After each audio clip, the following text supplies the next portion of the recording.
রমজান মাসের এক তপ্ত দুপুর শহরের ব্যস্ত রাস্তায় রিক্সা চালাচ্ছিলেন আব্দুল করিম।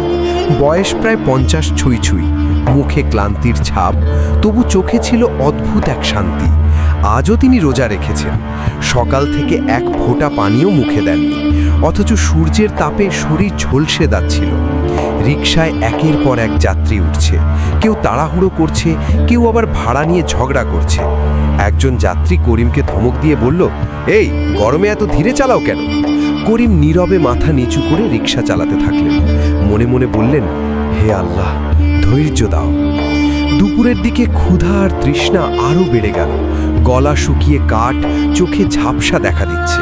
ঠিক তখনই রাস্তার পাশে একটি ছোট্ট ছেলে কাঁদতে কাঁদতে দাঁড়িয়েছিল।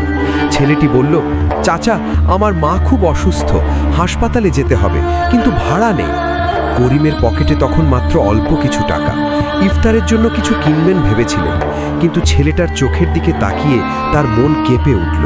তিনি কোনো কথা না বলে ছেলেটা ও তার মাকে রিকশায় তুলে নিলেন।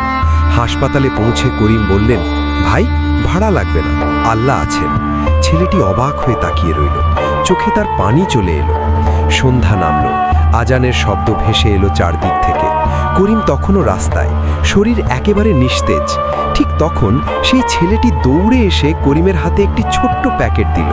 ভেতরে ছিল খেজুর, পানি আর একটু ভাত। ছেলেটি বলল, চাচা, মা বলেছে আপনি আমাদের ফেরেশতা। করিমের চোখ ভিজে গেল। আজানের সাথে সাথে তিনি খেজুর মুখে দিলেন। ক্লান্ত শরীরে এক অদ্ভুত শান্তি নেমে এলো। তিনি বুঝলেন, রোজার আসল সৌন্দর্য শুধু না খাওয়ায় নয়, বরং মানুষের পাশে দাঁড়ানোর মধ্যেই।